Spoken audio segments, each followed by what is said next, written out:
Incredible flavours, even better stories. One pour, 10 minutes. Aussie Bourbon Lovers, sharing bourbon with Australia. Oh, little pot. Yeah, that'll do. What are you having, H? What's this? Well, I'm going to pour you, Dave. It's called the Wiseman. It's a Kentucky straight bourbon, and it's the Wiseman, which is, you know, the wise old owl. Oh, a bourbon that's named after me. Big claim. Wise. Opening up. It's from Kentucky Owl, which is a brand which is quite well known for a lot of reasons and has been in the news lately. Cheers to some wisdom. Cheers. Now, I was going to say, speaking of wisdom, I don't know a lot about this, so you're going to have to teach me, Dave.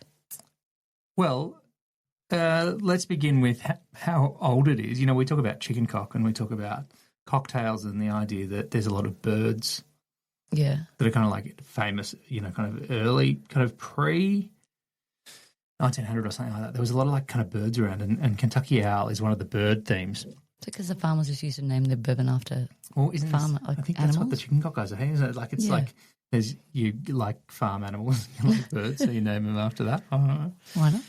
Anyway, Kentucky Owl was one of these ones that was kind of like around a lot then, and then Prohibition kicks in and it becomes a problem, and they Yeah. confiscate all the whiskey.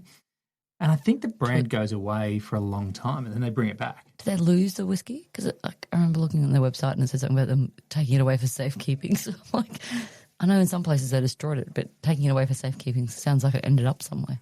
No, I think they just confiscated it, don't they? Oh, I'm pretty sure. I don't know. I don't know. tragic. It is tragic. It's a interestingly kind of sad story.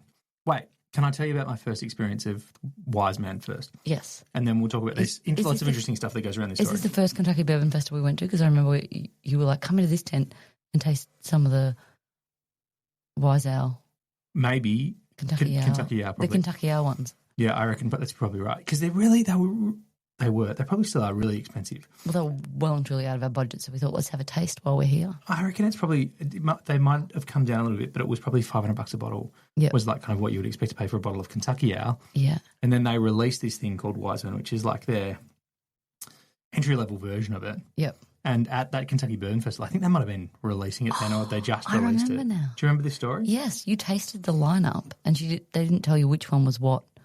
Is that how it worked? It wasn't quite like that. I think I was just not that impressed. And it was probably late in the day. And I was probably open to telling them that I wasn't that impressed. But then you tried the entry And then I level was one and like- you liked it the most. I think I like this one. Well, sometimes dollar signs don't mean I think I was... most delicious. It depends on what you like. I might have been so toasted at that point that I was like kind of really That's unimpressed. normally where everything wows you.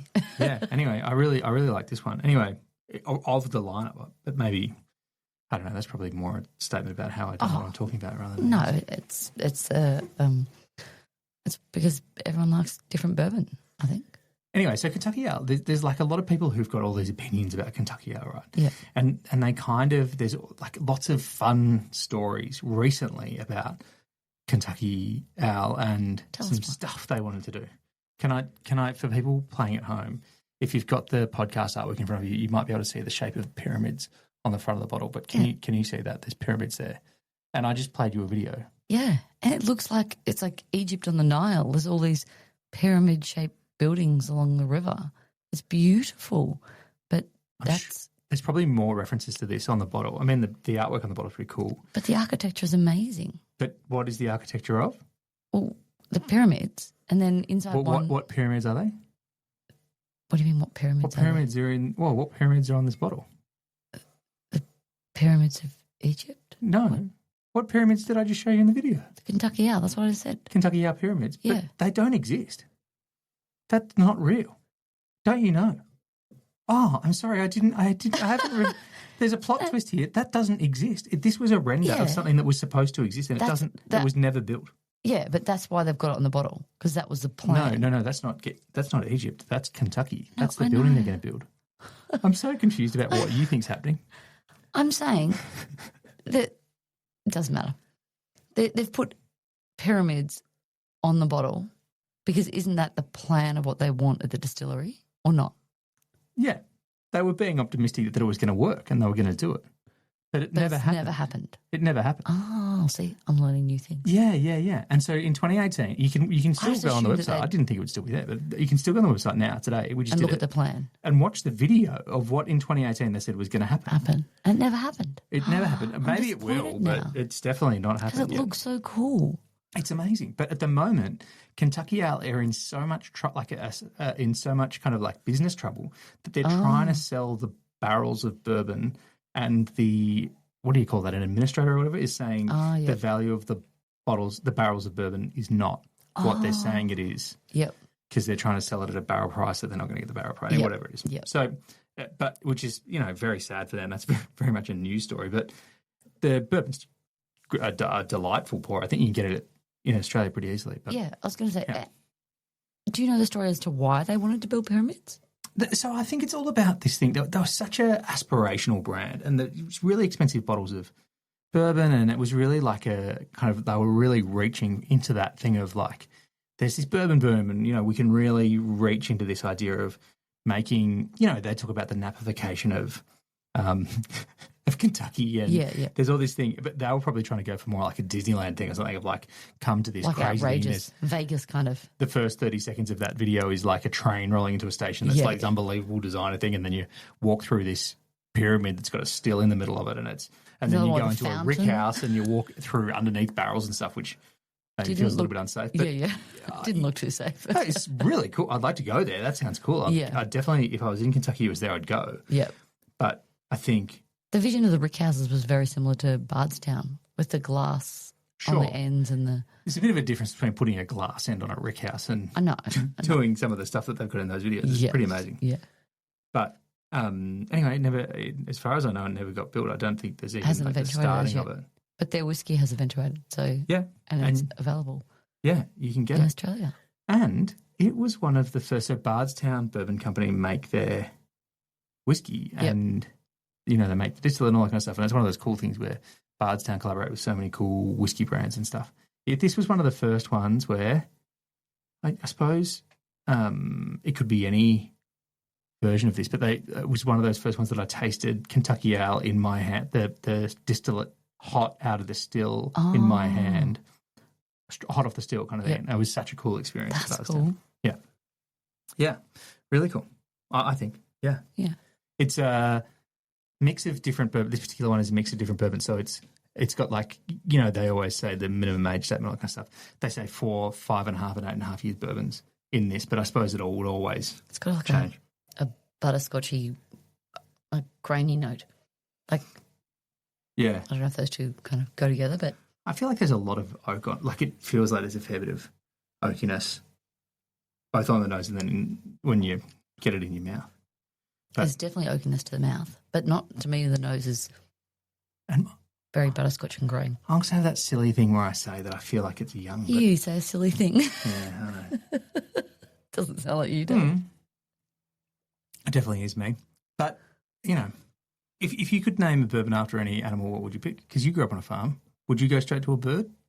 Oh, probably not, because it was more... actually, maybe. Yeah, maybe I would name it after a bird. What like bird? some of the broggers or Brogger. You pelicans. love a brogger. I do like the broggers, or like a kookaburra. Or no, kingfisher. There used to be a kingfisher. Used to sit on the tennis court net. Like one of the biggest Indian beers is called Kingfisher? Or maybe we'd probably have to do some market research. I don't know if there's any brogger drinks. Brogger? You probably couldn't say it after you've had a few drinks. Brogger? Brogger. Maybe you could say it after a few drinks. It could be. Brogger bourbon. Brogger bourbon. There you go. Let's, what if we write it down and check in again in a few hours? Let's see how it goes. Brogger bourbon. But Wiseman, it definitely is appealing to I can drink that because it makes you feel wise. There's even on the bottle, I saw it said here, where'd it go? It's really on the bottle. Wisdom, indulge in wisdom and knowledge. See? Oh, I like the sentiment of it. But that's, I like the story as well as the flavours. I always like the story. Yeah. So when it comes with wisdom and knowledge, I'll drink it. You can get it basically anywhere in Australia. Would you get another bottle? Would I get another bottle? Of this? Why not? Okay, we'll get another bottle. I think it would go well in I reckon it's got a bit of rye going on in there. I reckon I'd go all right in maybe a Don't want to say Manhattan. I Maybe was it's going to say Boulevardier. Manhattan. Yeah, go nice and Boulevardier. Something that needs that oaky little finish to it. Do you know what I've recently done? Is I've bought a bunch of vermouths after what that cool thing. We'll talk about that another time. But we did a cool thing. We did a flight of You're a wise vermouths man. in Kentucky, which was like a random moment. Yeah. And so now I'm really interested in trying lots of vermouths. Well, it's just. Maybe we could try a Wiseman. I think we should try a lot of. Boulevardier. Yeah. With one of them vermouths. We should do it for Christmas. Wise man.